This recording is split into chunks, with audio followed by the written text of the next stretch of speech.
उपासते ये चाप्यक्षरमव्यक्तम् तेषाम् के योगविद्यमाः। श्रीभगवानुवाच मय्यावेश्य मनो ये माम् नित्ययुक्ता उपासते श्रद्धया परयोपेता ते मे युक्ततमा मताः।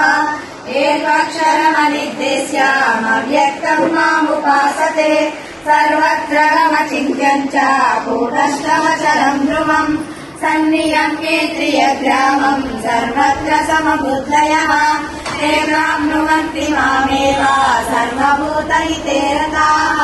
क्लेशोऽधिकतरस्तेषाम् सर्वत्राव्यक्तचेतसाम् अव्यक्तानि गतिर्दुःखम् देहवद्भिरवाप्यते। ये तु सर्वाणि कर्माणि मयि सन्न्यस्य मत्पराः अनन्येनैव योगेन माम् ध्यायन्त उपासते तेषामहम् समुद्धर्ता मृत्युसंसारसागरात् भवामि न चिरात् पार्थ मय्यावेशितचेतसाम्। मय्येव मनादस्व मयि बुद्धिम् निवेशय निवसिष्यसि मय्येव योगमुत्तममास्थितः।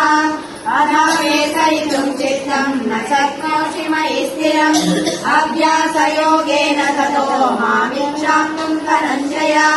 अभ्यासेभ्यसमर्थोऽसि मत्कर्म परमो भव मदर्थमपि कर्माणि कुर्वन् सिद्धिमवाप्स्यसि। अदैतदप्यसक्तोऽसि कर्तुम् मद्योगमाश्रितः सर्वकर्मफलत्यागम् ततः कुरु यथात्मवान्। श्रेयो हि ज्ञानमभ्यासात् ज्ञानाध्यानम् विशिष्यते ज्ञानात् कर्मफलत्यागात् त्यागात् शान्तिरन्तरा। अद्वेष्टा सर्वभूतानाम् मैत्रः कर्ण एव च निर्ममो निरहङ्कारः समदुःखसुखक्षमी सन्तुष्टः सततं योगी यथात्मा दृढनिश्चयः। मय्यर्पितमनो बुद्धिर्यो मे भक्तः स मे प्रियः। यस्मान्नो द्विजते लोको लोकान्नो द्विजते च यः।